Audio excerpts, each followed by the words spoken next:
Hey guys, TJ here. Just a couple things. It'll be under 2 minutes. Please don't skip. It's really important information for some stuff coming up on the channel. So first and foremost, this is a Redux project. I have been wanting to do a few of my favorite stories from the earliest points of the channel, and this is one of them. It's a phenomenal tale by Voynich, who in my opinion is one of the best experimental horror writers from the golden age of No Sleep.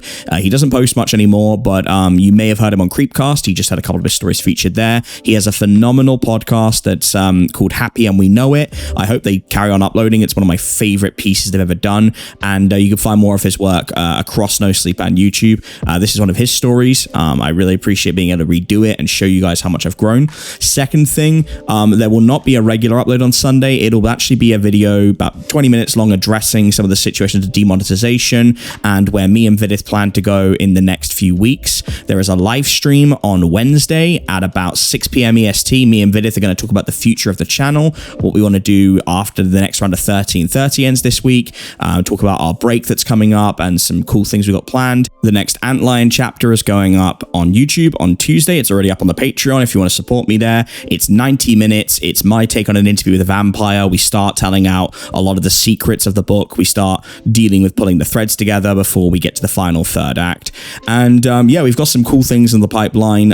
We're both very, very tired and in need of a break, but we're going to hit the ground running. I'm sorry this story's going up a little bit later. Daylight savings does not hit the UK until the 29th of March. So for me, I'm sort of having to push things a little bit quicker now to get things up around that allotted time. You can basically expect videos to go up maybe an hour later than they normally do for the next couple weeks. But that's it from me, under 2 minutes as promised. Thank you so much for your support, and I hope you enjoy this story, and I'll see you all over the weekend. Take care.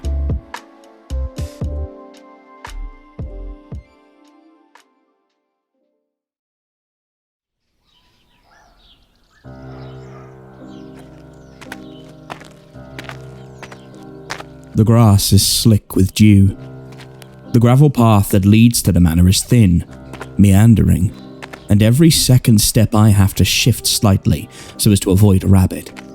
In fact, you would be unable to walk anywhere, I think, on these grounds, without at some point having to adjust your path to avoid one. They're fat, brown, sitting squat with wrinkled noses, those big black eyes staring up at you as they move their lips around a stalk of grass or a small flower. It's like the lawn has broken out in a rash, these small creatures carpeting it. And I think, as I walk, that there must be thousands of them, on the path, the lawn, the stone of the fountain, swarming the base of trees like furred mushrooms, stretched out in sunbeams. They're fearless, too. I think they know they have the lay of the land. Mr. Whirls continues speaking, his voice soaked in old money. So, what you must understand, old chap, is that we actually introduced the rabbits quite some time ago. Of course, one thing led to another, and I suppose there isn't much else to do, being a rabbit and all. And now look at the situation we're in. He laughs. I laugh in response. A reflex. This is his island, after all, just off the south coast, funded by his family's, shall we say, illustrious history. Part of me thinks I shouldn't have come. Something about the island makes me anxious. A cold sweat on my back despite the heat. My mouth perpetually dry. I feel like I'm intruding. I study him.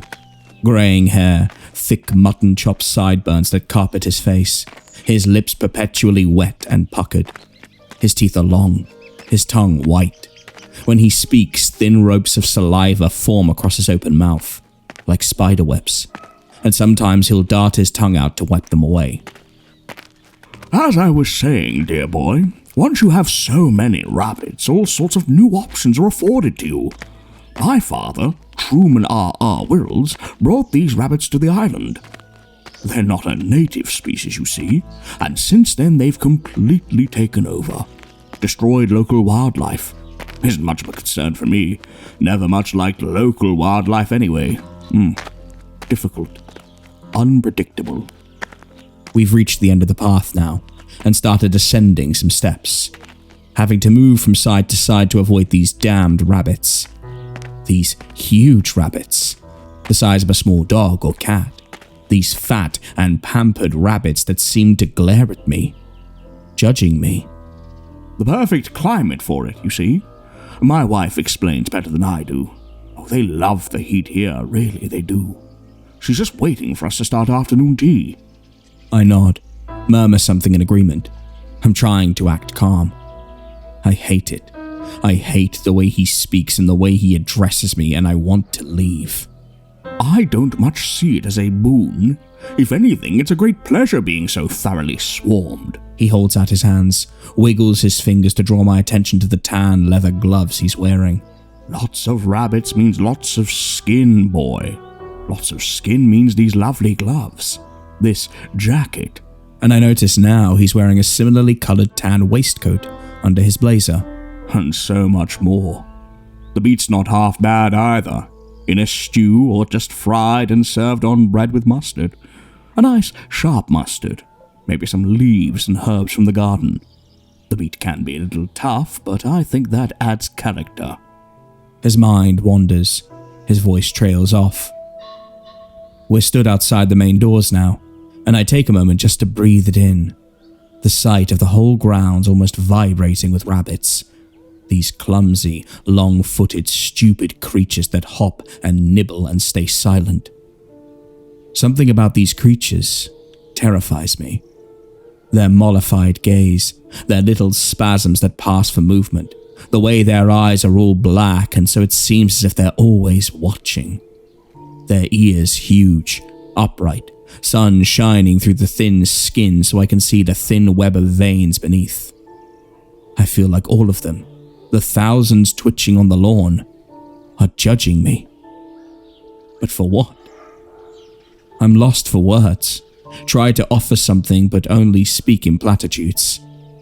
So this is the famous Rabbit's Manor. He looks to me for a second, furrows his brow as if I've said something stupid, and I try to continue, to push on, as if saying something else might save my misstep.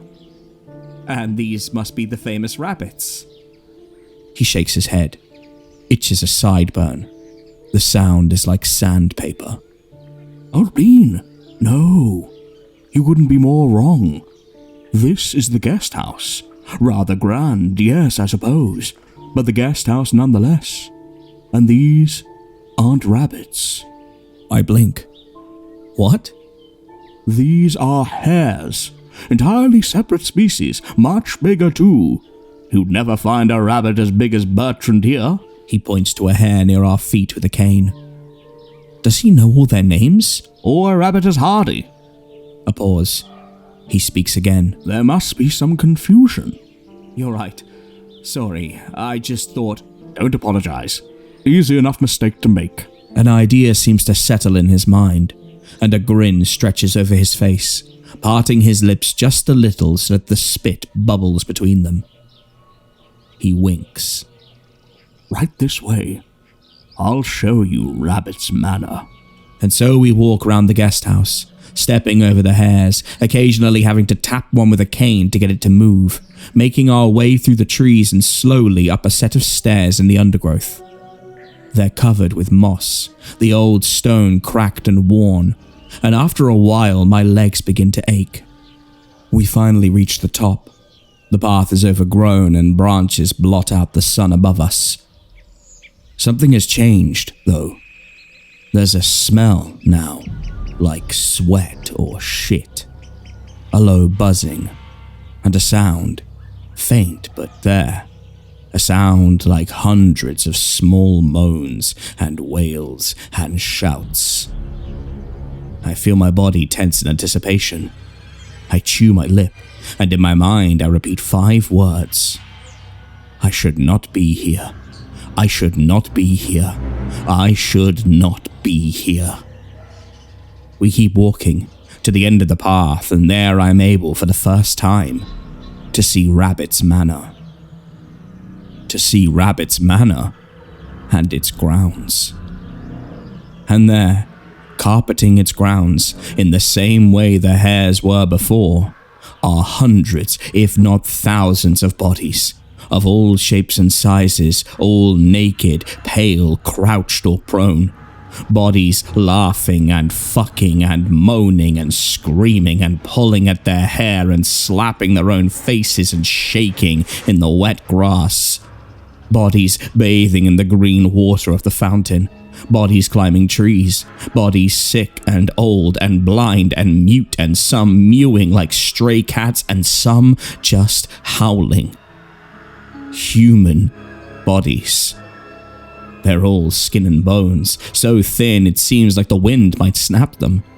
And they move in terror and flinch as Mr. Wirrels walks out, cowering when he raises his cane, bounding around on all fours like dogs, whimpering and whining, all wide-eyed and slack-jawed.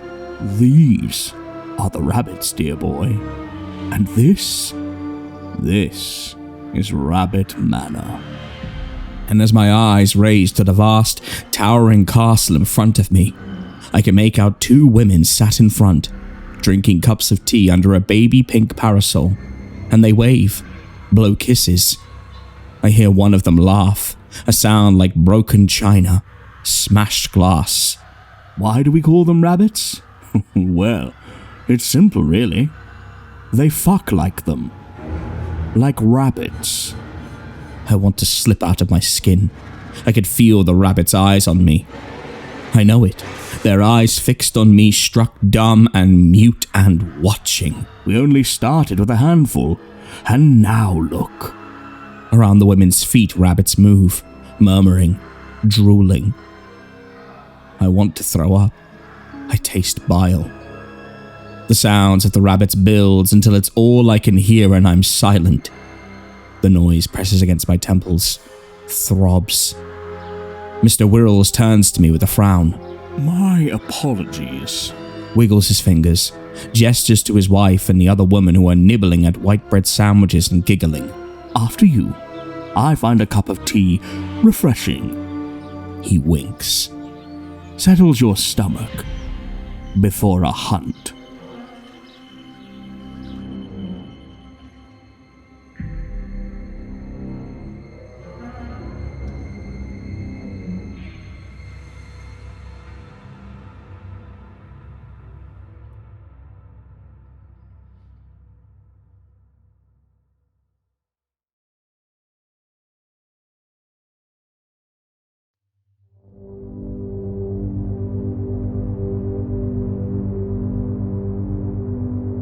Most heartfelt greetings and salutations, ladies and gentlemen. I eagerly welcome you to Sturgeon's most premier station, Dusk Light Radio, hosted by yours truly, the effervescent, ethereal, and immersive Everett J. Blackwell.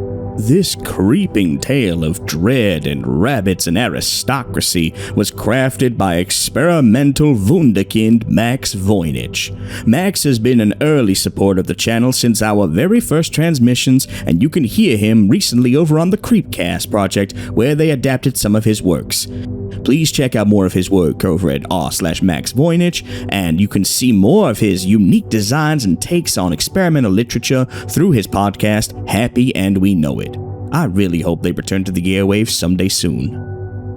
If you enjoyed this video, be sure to check out some of our other transmissions. We're adding them regularly, and we'd love to have you as part of the Dusklight family by subscribing, hitting the bell of snakes, and you guessed it, more snakes, and leave a comment with stories you'd love for my many-legged runners to find.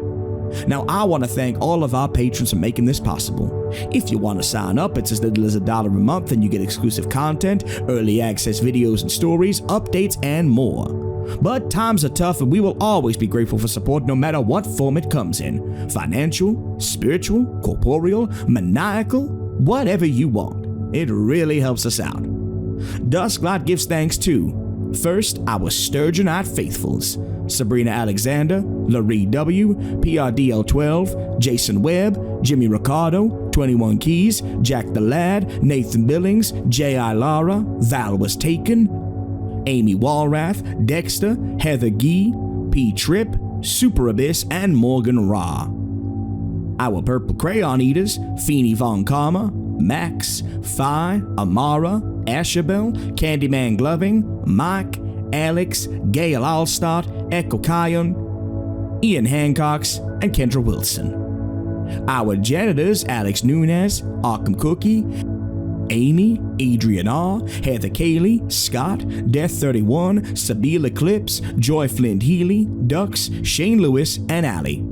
Our Nightmare Detectives, Fox Clifford and Melanie Schaefer. Our Void Walkers, Professor Creepypasta, Rat Squatch, and Josh Woods. And lastly, our Blackwell family members. Great Uncle Ven Blackwell with his forbidden knowledge, Izzy Blackwell, our resident bug devourer, Adela Blackwell's firebending and illusions, Ethan Blackwell, abyssal fisher and repo lord, Jackal Blackwell, head chef and mystery meat purveyor, Clue Blackwell, the chrysalis of unknowable horrors, Tabitha Blackwell, void water baron and forever frenemy to our last entrant, Papa Kyle Blackwell, from his tower of bones, broth and spines, preparing for the outer gods to recognize his claim. We love and fear you, Papa, and we thank all of you humbly for your patronage and look to see you bright and early for Dusklight orientation. Purple crayons and existential dread will be provided. And one last time, listeners, close your eyes and breathe with me. Remember, no matter how bad things are, how cruel people can be, and how heavy your shoulders may feel with the weight of the world bearing down on them, Dusklight will always be here to lift the load and provide you with some respite. Drink some hot cocoa with chocolate sprinkles and fat marshmallows. Have all the Christmas candy you can manage, watch a video about liminal spaces and cryptid sightings, and sleep on the cool side of the pillow with the window open and the stars twinkling down on you. Start and end each day with kindness in your heart. You matter, you are loved, and every day is another chance. I'll see you again when the sun sets and dusk enters the station.